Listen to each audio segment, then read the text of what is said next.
I just want to make sure I have a recording to post. All right, so last week we read a story called 11, and we focused on one of the many literary elements that there are.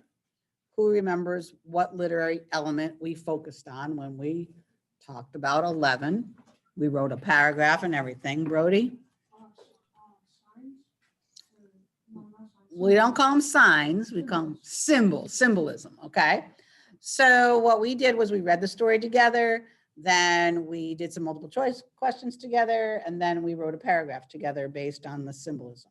So this week, we're going to do something very similar. We're going to read a different story together. We're going to do some multiple choice together again. I'm not going to grade the multiple choice. We're going to do it together because I think we need practice. And then you are going to be doing a claim evidence paragraph on your own. It's going to be basically the same question about symbolism, but it's a different story, a different character, different symbol. Make sense? Make sense? Okay. So if you all go to Google Classroom Stream, you'll see the bulletin board, you'll see the Zoom the class, and then you'll see Sound of Summer Running. Okay, so click on Sound of Summer Running. And I think this worked okay first period. I think I did this right. So you're going to open up your copy of the Sound of Summer Running, but before you open it, when you go to open up the PDF, I want you to open it. You can look at my screen. I want you to open it with Cami. Annotate with Cami.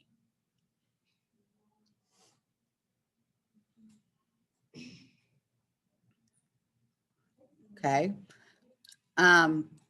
When you do this, there's some things that you can do. You can annotate, like using the drawing thing, picking a color, and then you can like, pardon? You have your own individual copy. It should work. It worked first period. Okay.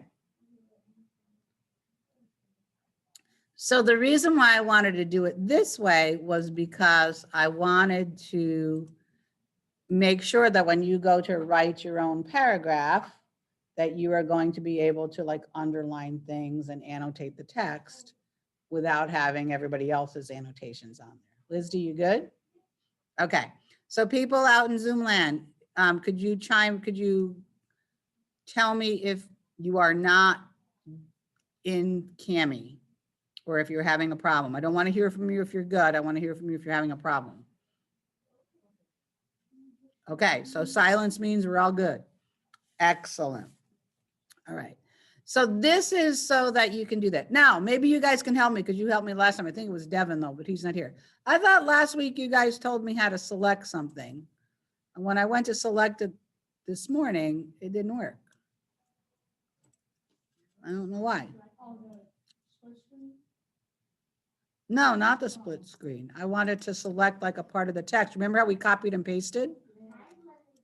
All right, well, mine's not. I don't know why. All right, maybe I have to be in a different thing. But anyway, we will figure that out.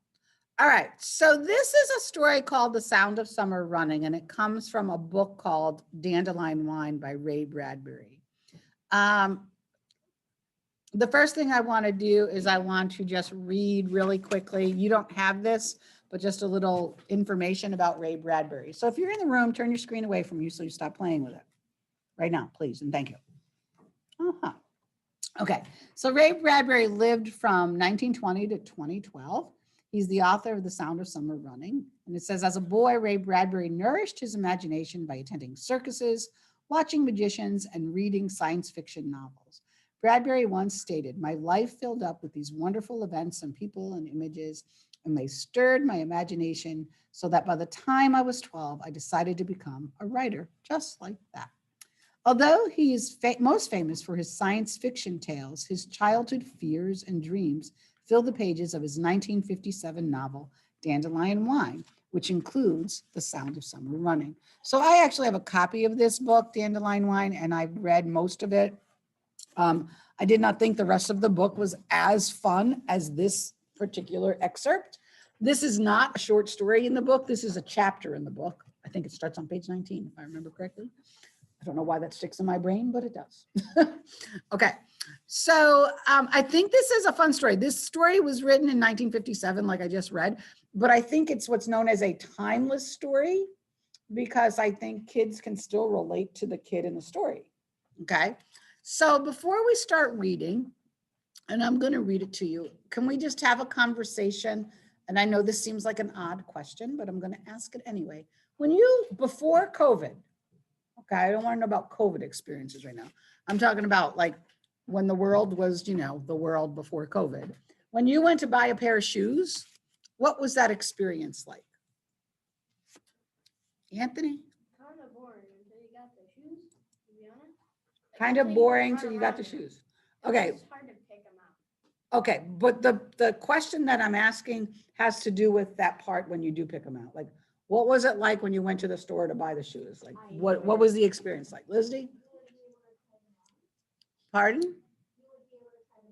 Okay, when you tried them on, what did you do? Like, walk me through what buying a pair of shoes is like. Brody?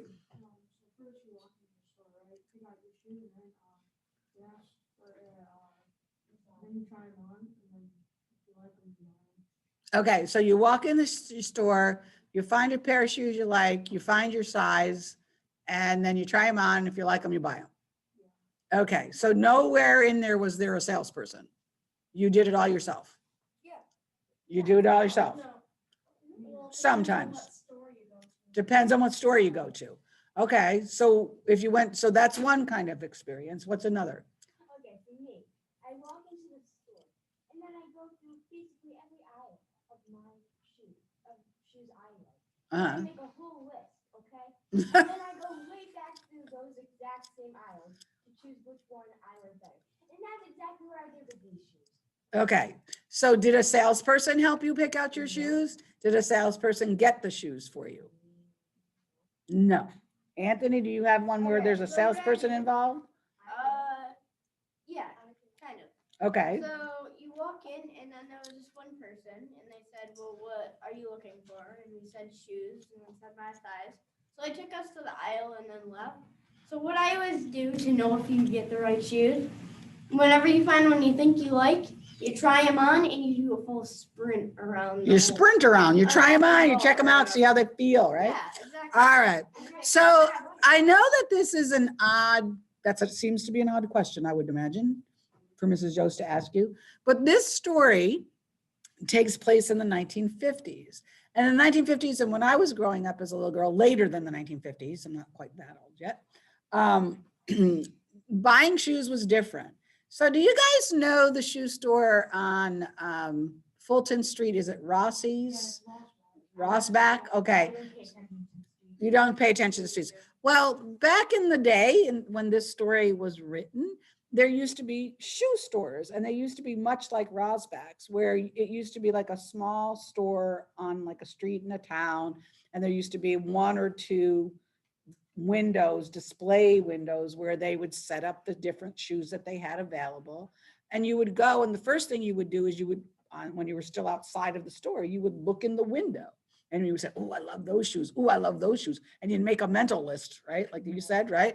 And you make a list, and then you would go in the store and you would sit down, and they had like seats that were kind of like seats in a theater. They were all attached, right? And usually they were back to back. And you would sit down, and a salesperson would come over to you and say, may I help you? And you'd say, yes, I would like to try this shoe, that shoe, the other shoe, whatever shoes you wanted to try on. And then they'd say, oh, well, I have to measure your foot. And then they would sit down on this little stool, and they would actually take your shoes off of your feet for you. And then they would like have you stand up on this measuring device, a shoe, the metal thingy, right? And they would measure your shoe, and then they would go in the back room where some stores had like the shoes all out, you know, on big shelves, and they would get you the size, and they would come back and they'd sit back down on their stool, and then they would put the shoes on you, and they would lace them up, and then you would walk around. I wouldn't do leaps, but you would walk around. Okay. So it was, I always think it was a very different experience. And a lot of times the person taking care of you owned the shoe store, like it was their business. It's so funny. Like I never expected for ELA to be all about like shoes. Talking about shoes. Well, this story is about a shoe store, so we got to talk about that. Okay, so I just wanted to give you sort of a heads up because I think, like when I was a little girl, and when this story takes place a little bit before when I was a little girl, buying shoes and the experience of going and trying shoes on was very different than it is today. Today, it's sort of self-service, right? You do most of it yourself unless you have a problem or unless you can't find the size you want. Then you get somebody to help you, right? It didn't used to be that way. All right. So this is called The Sound of Summer Running. Now, I am not sure if it's better for you guys to look at my screen because I actually did figure out, someone showed me late Friday how to use my spotty thing. I didn't know that before. So it might be a good idea to follow my screen right now as opposed to your screen. This particular book does not only footnotes, but they have in blue font or color, they have other vocabulary words. So seized is going to mean to grab or take hold of. Suspended means stopped for a time. So I'm just going to read this. We should be able to get through it. I am going to stop and talk a few times about different things, make sure we're understanding things. So this is this is Sound of Summer Running from Dandelion Wine by Ray Bradbury. Late that night, going home from the show with his mother and father and his brother Tom, Douglas saw the tennis shoes in the bright store window. He glanced quickly away, but his ankles were seized, his feet suspended, then rushed. The earth spun. The shop awning slammed their canvas wings overhead with the thrust of his body running. His mother and father and brother walked quietly on both sides of him. Douglas walked backward, watching the tennis shoes in the midnight window left behind. Yeah, so he's like checking out these shoes even at night, right? It was a nice movie, said Mother. Douglas murmured, it was. It was June and long past time for buying the special shoes that were quiet as a summer rain falling on the walks. June and the earth full of raw power and everything everywhere in motion. The grass was still pouring in from the country, surrounding the sidewalks, stranding the houses.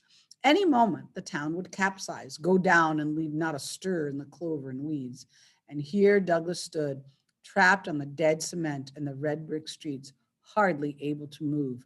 Dad, he blurted it out. Back there in that window, those cream sponge pair of Lightfoot shoes. His father didn't even turn. Suppose you tell me why you need a new pair of sneakers. Can you do that? Well, this next paragraph is very long, but it tells you what this kid thinks about these shoes. You would call your parents and say, come on, get me a pair of shoes, right? Whenever I do, I stand right next to him, make sure I don't like forget it. Right. I told you this is a timeless story about kids. It was because they, the shoes, felt the way it feels every summer when you take off your shoes for the first time and run in the grass. They felt like it feels sticking your feet out of the hot covers in wintertime to let the cold wind from the open window blow on them suddenly, and you let them stay out a long time until you pull them back in under the covers again to feel them like packed snow. The tennis shoes felt like it always feels the first time every year wading in the slow waters of the creek and seeing your feet below half an inch further downstream with refraction than the real part of you above the water. Okay, so let's just take a look at this. He compares, or he thinks these shoes are going to do a bunch of things for him. What's one thing that he thinks these shoes are going to be able to do for him? Somebody in Zoom land, somebody in the room. What's one thing he thinks these shoes are going to be able to do or feel like? Hello? Kylie? Okay, I'm just assuming it's because they felt the same way as every summer when you take off the shoes for the first time in the grass. Yeah, so one thing he compares these shoes doing for him is he thinks they're going to feel like the first time in the summer that you get to kick your shoes off and run in the grass. Kind of a refreshing feeling. What's another thing, Anthony? Well, it'll feel. You could look on your screen if it's easier. Okay, while Anthony's looking, somebody else. There's like 2 or 3 more things in this paragraph. I am in this paragraph right here, guys. Okay.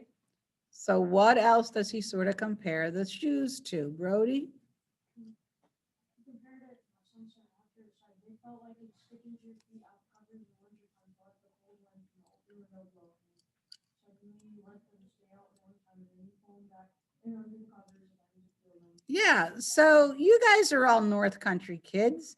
You know what it's like to be cold at night and then like have a bunch of covers on you and get really, really warm. Do you ever kick your feet out from under the covers to cool off a bit? Sure. And then when you bring them back in, they're really, really cold. Anthony, what was the thing you were looking for? Okay. So it says the first time every year wading in the slow waters of the creek and seeing your feet below.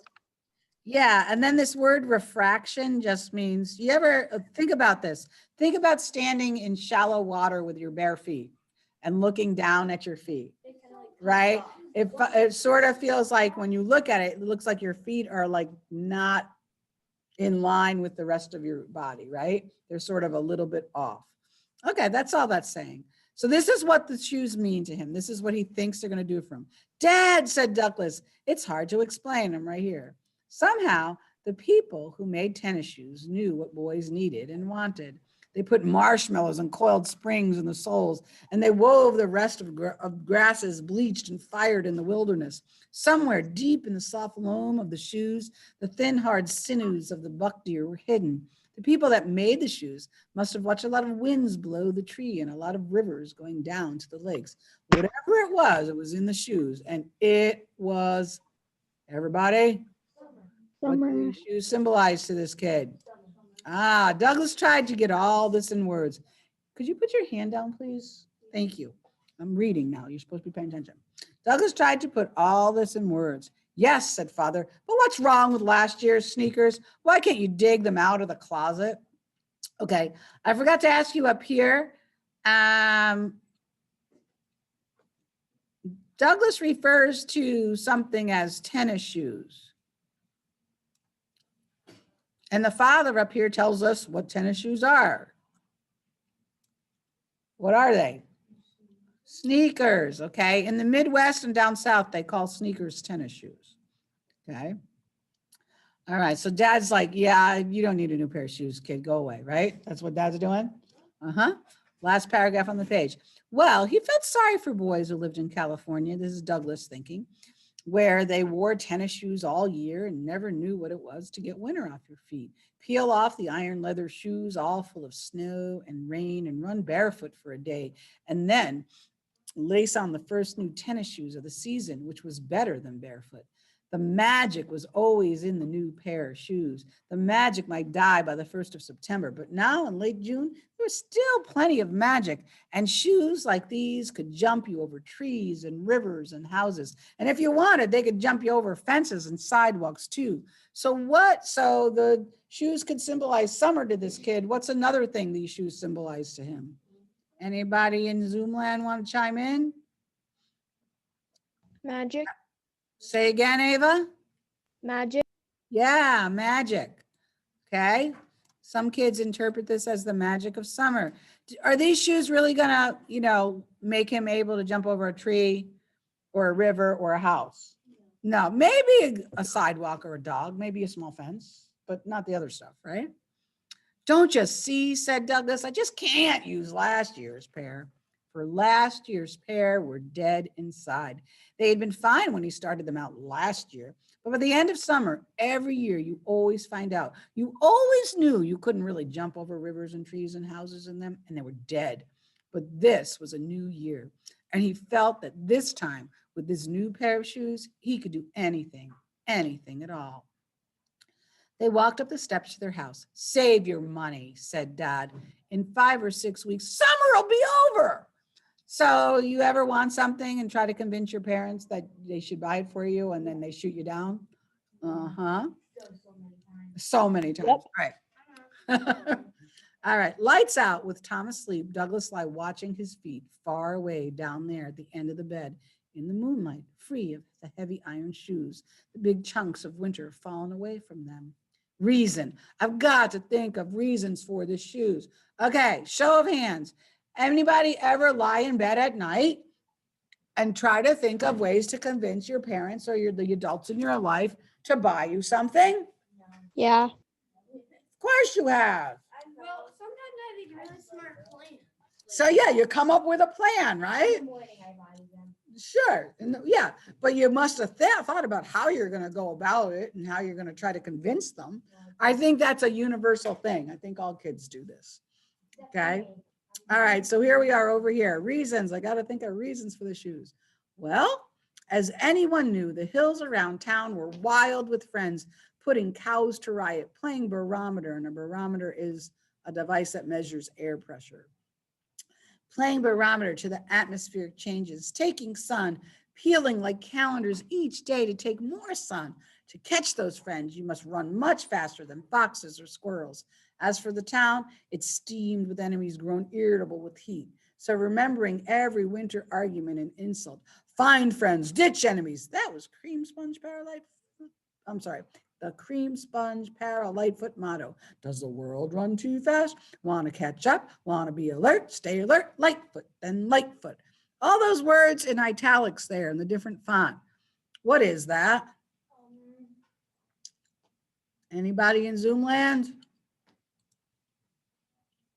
Advertisement. Yeah, it's the advertisement, right? It's the motto or the slogan for these shoes that he wants so badly. Can anybody think of a slogan that we might all be familiar with? Brody? Which is what? McDonald's one. That's literally. What comes after the do? I'm loving it, right? Give me another one. Anthony? Well, Thought you had one. Who's got one? Quick. Actually, no. You lost it. Arby's. We have. What, Cole? I was saying Arby's. Arby's, go ahead and say that. What's the motto? Arby's. We have the meats. We got the meat. All right. So you guys know what that is. Very good. I'm over here. He held his coin bank up and heard the faint small tinkling, the airy weight of money there. Whatever you want, he thought, you got to make your own way. During the night now, let's find that path through the forest. Downtown, the stores went out. Downtown, the store lights went out one by one. A wind blew in the window. It was like a river going downstream and his feet wanting to go with it. In his dreams, he heard a rabbit running in the deep, warm grass. Old Mr. Sanderson moved through his shoe store as the proprietor of a pet shop must move through his shop, where are kenneled animals from everywhere in the world, touching each one briefly along the way. Okay, that was one big long sentence, so let me break that down. First of all, if I look at this word here, proprietor, let me get a different color. Proprietor. I want to figure out what that means. So let's use our context clues. Old Mr. Sanderson moved through his shoe store as the blank of a pet shop must move through his shop, where are kenneled animals from everywhere. What's a proprietor? The owner. Very good. Okay. Let's see what Mr. Sanderson does with the shoes. Mr. Sanderson brushed his heels over the shoes in the window, his hands over the shoes in the window. And some of them were like cats to him, and some were like dogs. He touched each pair with a concern, adjusting laces, fixing tongues, you know, the tongue part of the shoe. Then he stood in the exact center of the carpet and looked around, nodding. What was he just doing with all the shoes? Making them presentable, right? To show this is his store. And there's a comparison here. There's a simile. Stays with the pet shop simile or metaphor, right? That the shoes are the animals in a pet shop. Okay, good. So he's there, he's fixing his shoes, everything's quiet. There was a sound of growing thunder. One moment, the door to Sanderson's shoe emporium was empty. The next, Douglas Spaulding stood clumsily there, staring down at his leather shoes, as if these heavy things could not be pulled up out of the cement. The thunder had stopped when his shoes had stopped. So what was the sound of the thunder? His shoes. His shoes. What were his shoes doing? Clamping in, slapping against the cement. Well, I think he was just running really fast. And then as soon as he stops, the thunder stops, right? Okay, very good imitation in the classroom of thunder running. Very good. They're all stomping their feet now. Okay, we're done with that. Thank you. Okay, now with his painful slowness, daring to look only at the money in his cupped hand, Douglas moved out of the bright sunlight of Saturday noon. He made careful stacks of nickels, dimes, and quarters on the counter, like someone playing chess and worried if the next move carried him out into the sun or deep into shadow. Don't say a word, said Mr. Sanderson. Douglas froze. First, I know just what you want to buy, said Mr. Sanderson. Second, I see you every afternoon at my window. You think I don't see? You're wrong. Third, to give it its full name, you want the Royal Crown Cream Sponge pair of Lightfoot tennis shoes, like menthol on your feet. Fourth, you want credit. So this like menthol on your feet, that's another part of the shoes. What? Motto. Okay, let's talk about this. So well, before we talk about that, what did we just learn about Mr. Sanderson? He's smart. What did we learn about him? Anybody in Zoom land? What did we just learn about Mr. Sanderson? No, he's a store owner. I know he's minding his own business. Get it? Business. Oh, he's minding his pun. Okay, but what did we notice? Does Mr. Sanderson just sit in his store and twiddle his thumbs all day? No, he pays What attention did to we who learn comes about in. him? He tells us. He knows what the kid wants to buy. He sees the kid every day, and he gives the thing. So what did we learn about him? He helps people who go into his store. He's Well, Douglas had never been in his store before, but he knew something about Douglas, didn't he? Yeah. So what does that tell us about his character? He's noticeable. He pays attention. What's a word for that? If you observe things around you, you're observant. Oh, thank you. Okay, good. Okay, now this other thing I want to talk about. Excuse me. He says to Douglas that he wants credit. Does anybody understand what that means? He wants money? Well, he wants money, but He wants credit for buying the shoes. well, he needs credit in order to be able to buy the shoes. Do you think Douglas has enough money? No, he has some of the money. So I think you all are probably familiar with what a credit card is, right? So before Yeah. there were credit cards, stores, and I think Walmart and maybe Target has put this into effect again. Excuse me, I have a tickle in my throat. But you could get like store credit, or you could buy something on what's called layaway. So you would put, like, say you wanted to buy something for $20 and you didn't have the $20, you could put like $5 or $10 down on it. The store would hold on to the merchandise, right? And then every week you would pay like $1 or $2 until you paid off the balance. And then you would get the shoes or the whatever it was you wanted to buy. Okay. So not only is Mr. Sanderson observant, but he's pretty smart. Okay. So he says, fourth, you want credit? No, cried Douglas, breathing hard as if he'd run all night in his dreams. I got something better than credit to offer, he gasped. Before I tell you, Mr. Sanderson, you got to do me one small favor. Can you remember when was the last time you yourself wore a pair of Lightfoot sneakers, sir? Mr. Sanderson's face darkened. Oh, 10, 20, say 30 years ago. Why? And you also have to understand, this is a society thing.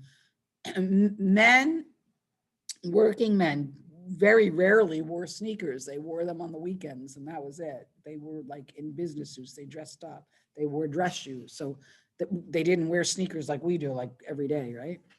Mr. Sanderson, don't you think you owe it to your customers, sir, to at least try the tennis shoes you sell for just 1 minute so you know how they feel? People forget if they don't keep testing things. United Cigar Store man smokes cigars, don't he? Candy store man samples his own stuff. I should think so. You may have noticed, said the old man.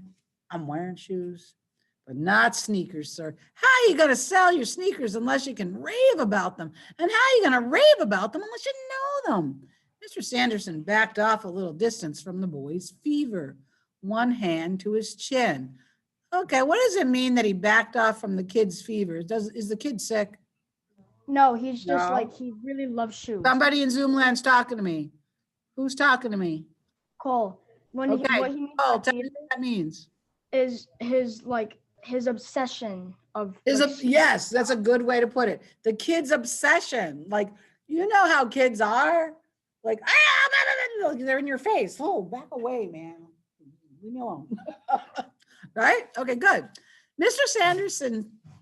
Sanderson, said Douglas, you sell me something and I'll sell you something just as valuable.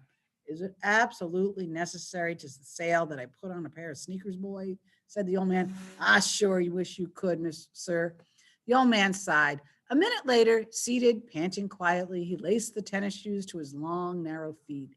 They looked detached and alien. They looked foreign down there next to the dark cuffs of his business suit. Mr. Sanderson stood up. How do they feel? Asked the boy. How do they feel? He asked. They feel fine. He started to sit down. Please, Douglas held out his hand. Mr. Sanderson, now, could you kind of rock back and forth a little, sponge around, bounce kind of while I tell you the rest? It's this. I give you my money, you give me the shoes. I owe you $1, but Mr. Sanderson, but as soon as I get those shoes on, you know what happens? What? Bang! I deliver your packages, pick up packages, bring your coffee, burn your trash, run to the post office, telegraph office, library. You see 12 of me in and out every minute. Feel those shoes, Mr. Sanderson? Feel how fast they take me, all those springs inside, feel all the running inside, feel how they kind of grab hold and can't let you alone and don't like you just standing there, feel how quick I'd be doing the things you'd rather not bother with. You stay in a nice cool store while I'm jumping all around town. But it's not me really, it's the shoes. They're going like mad down alleys, cutting corners and back. There they go. Mr. Sanderson stood amazed with the rush of words. When the words got going, the flow carried him. He began to sink deep in the shoes, to flex his toes, limber his arches, stretch them out, test his ankles. He rocked softly, secretly, back and forth in a small breeze from the open door. The tennis shoes silently hushed themselves deep in the carpet, sank as in a jungle grass, in loam and resilient clay. He gave one solemn bounce of his heels in the yeasty dough, in the yielding and welcoming earth. Emotions hurried over his face, as if many colored lights had been switched on and off. His mouth hung slightly open. Slowly, he gentled and rocked himself to a halt, and the boy's voice faded, and they stood there looking at each other in a tremendous and natural light. That silence, rather. A few people drifted by on the sidewalk outside in the hot sun. Still, the man and boy stood there, the boy glowing, the man with revelation in his face. Something was revealed to him. Boy, said the old man at last, in 5 years, how would you like a job selling shoes in this emporium? Gosh, thanks, Mr. Sanderson, but I don't know what I'm going to be yet. Anything you want to be, son, said the old man, you'll be. Excuse me, no one will ever stop you.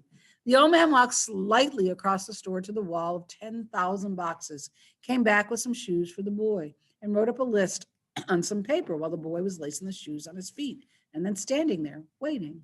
The old man held out his list. A dozen things you got to do for me this afternoon. Finish them. We're even Steven, and you're fired. Thanks, Mr. Sanderson. Douglas bounded away. Stop, cried the old man. Douglas pulled up and turned. Mr. Sanderson leaned forward. How do they feel?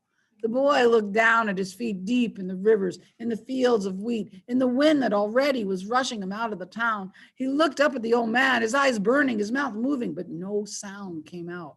Antelopes, said the old man, looking from the boy's face to his shoes. Gazelles? The boy thought about it, hesitated, and nodded a quick nod. Almost immediately he vanished. He just spun about with a whisper and went off. The door stood empty. The sound of the tennis shoes faded in the jungle heat. Mr. Sanderson stood in the sun-blazed door, listening. From a long time ago, when he dreamed as a boy, he remembered the sound. Beautiful creatures leaping under the sky, gone through the brush, under trees, away, and only the soft echo of their running left behind. Antelopes, said Mr. Sanderson. Gazelles. He bent to pick up the boy's abandoned winter shoes, heavy with forgotten rains and long melted snows. Moving out of the blazing sun, walking softly, lightly, slowly, he headed back towards civilization. Okay, so the shoes, we're going to run out of time here, but just hang with me for a second. The shoes symbolize to Douglas summer, magic, right? Do the shoes transport Mr. Sanderson anywhere? Do they take him anywhere when he puts them on? Brody, yes, they do.